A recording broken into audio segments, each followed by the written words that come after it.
Hello, everyone. Welcome to another CTO Coffee Chat. It is Coffee Chat Friday, and I'm joined here by Zoltan from Snowflake, one of CPS's partners. Zoltan, welcome to the Coffee Chat.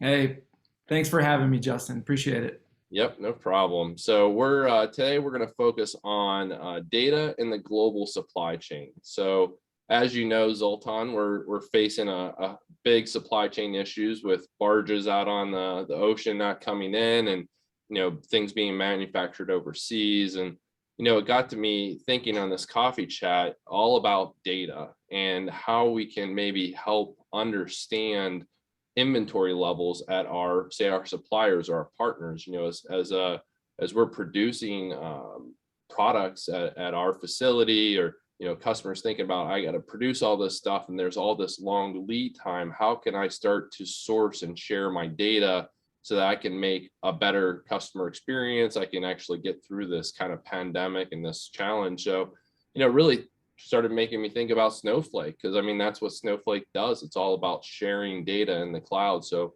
maybe you can tell just our customers, the people watching today, tell them a little bit about how Snowflake can actually share. You can share your data between a customer and a supplier. How does that work?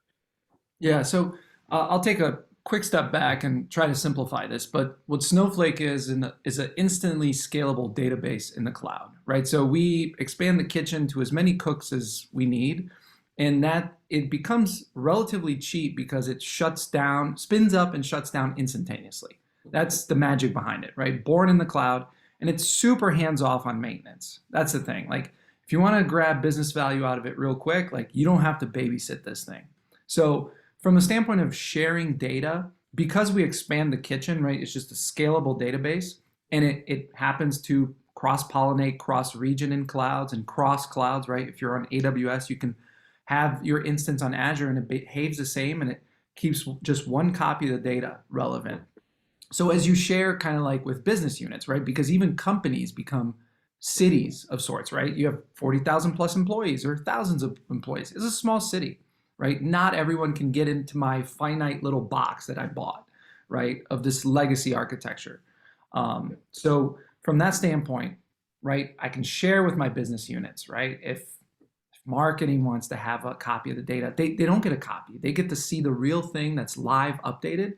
And so do my supply chain partners and logistics partners and raw materials providers, right? They all get access to that single source of truth. Wow.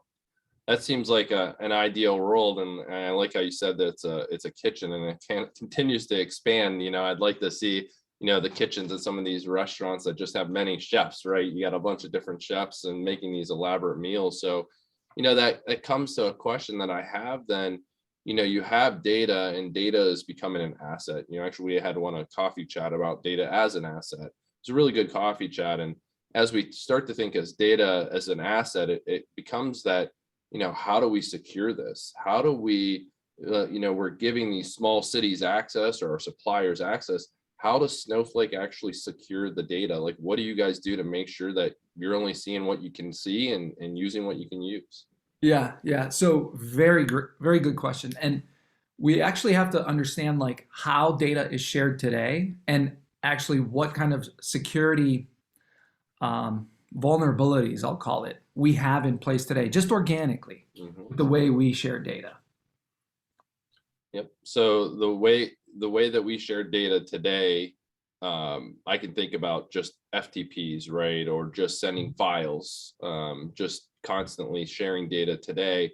And then there's that problem of, is this the real data? Did somebody manipulate it in a way that, I didn't know about? Maybe they're adding additional formulas or calculations to data that, shouldn't have been added. So when we're looking at data in the cloud and sharing things, we can almost say that this is the golden record. This is the exact copy that you should use if you want to look at inventory, or if you want to see what a product description is. I think about marketing and engineering, right? Engineering's creating all these products. They're creating all this metadata from weights and dimensions, and then we got to get this data to our website that our customers can buy it. So how do we make sure that everyone's speaking the same language or using the same data? And that's where I think Snowflake is a prime tool for that. Precisely. And when you're talking about FTPs, right, file transfer protocols or APIs or even emails that people send of spreadsheets, the second that data is sent out, now it's a trust thing, right? Justin, we have a contract in place. I trust you that you don't do anything bad with this data. Mind you, it's already stale, right? Yeah. We already have other forecasts and reports coming in from the customer side. So my bullwhip effect in manufacturing is already getting messed up. But from that standpoint, it's a contract, right?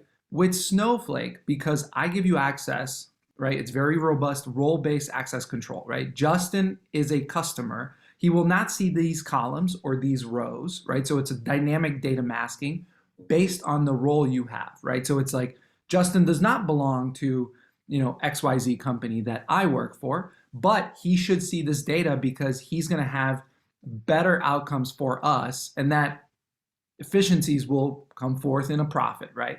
But from the standpoint of, there's access control, which allows me to enforce security versus trust you that you do something good with this data, right? And then it doesn't get out of the hands. So access control enforcement versus contracts. I like that. Yeah, I mean, you're in complete control of your data, which I guess, a lot of people want. They want that complete, utter control, because the moment it leaves your email or it leaves your four walls, then data becomes out of control. Then like you said, it's about a contract. Well, I contract you to see this data, but then upon maybe me selecting another vendor, I want you to destroy that data, and I don't want you to use that data anymore.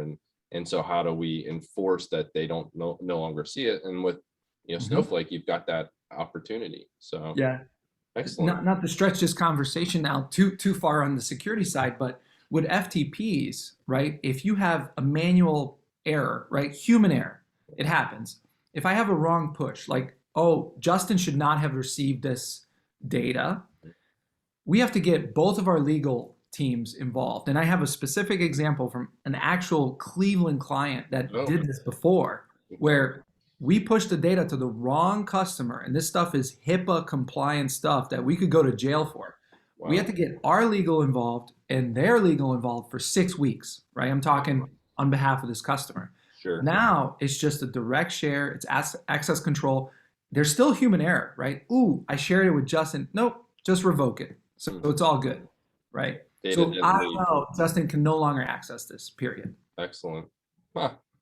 That is, I mean, I think that's the world that we need to be in, because data is everywhere. And if we can get it to a central spot, control it, govern it, we even talked about data governance in one of our coffee chats, and it was all around comparing data governance with rules and regulations of the government.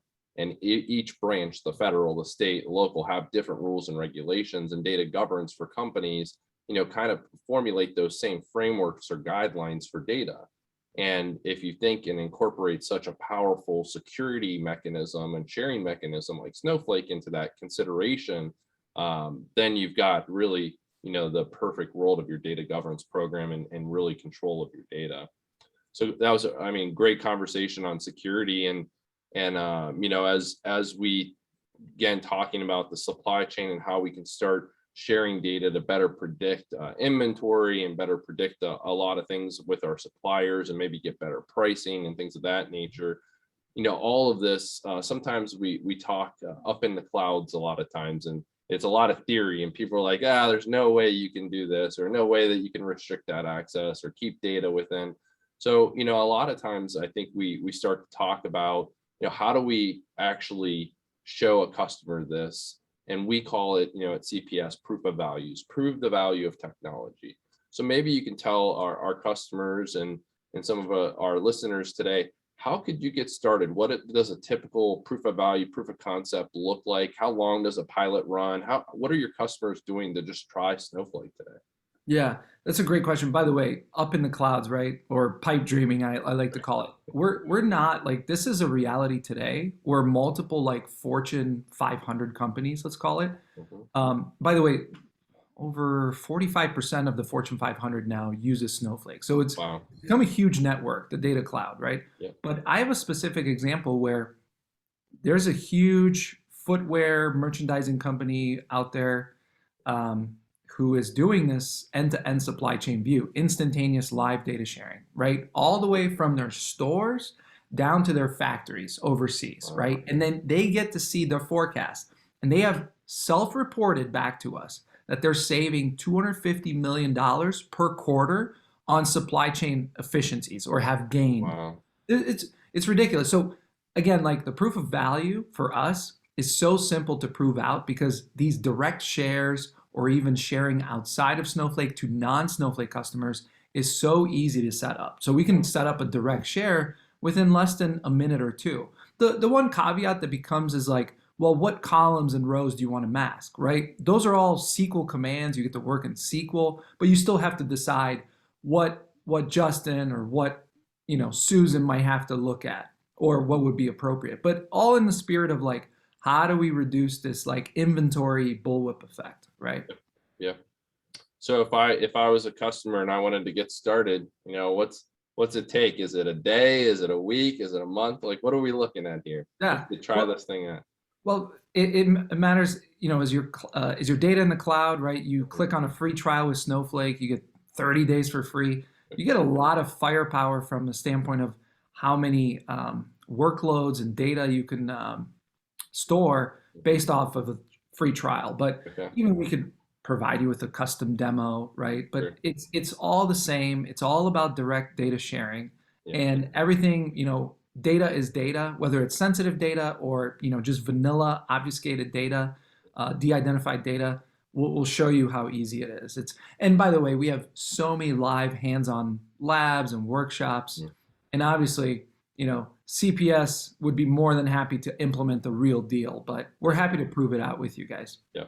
Yeah, we love that. I mean, with all our technology partners, we'll do a 1 or 2 week just straight proof of concept, prove the value. Everyone knows up front, here's the success criteria, here's what we're trying to accomplish. Once we do accomplish this, it becomes very easy. Then they know and understand the price of what a Snowflake implementation would look like from both a licensing side and a professional services side to do it. So that everyone comes in wide open. That's why I like these proof of values. You get them done quick. Everyone sees the value, and then you move on to the full implementation. So, well, it's been a great coffee chat on a Friday, a little rainy Friday here. So do appreciate you joining me, Zoltan, and have a great day. And for all of our viewers, we'll put this on our YouTube channel, and I'll certainly visit our website at clearprocesssolutions.com. Thanks, Zoltan. All right, thanks, Justin.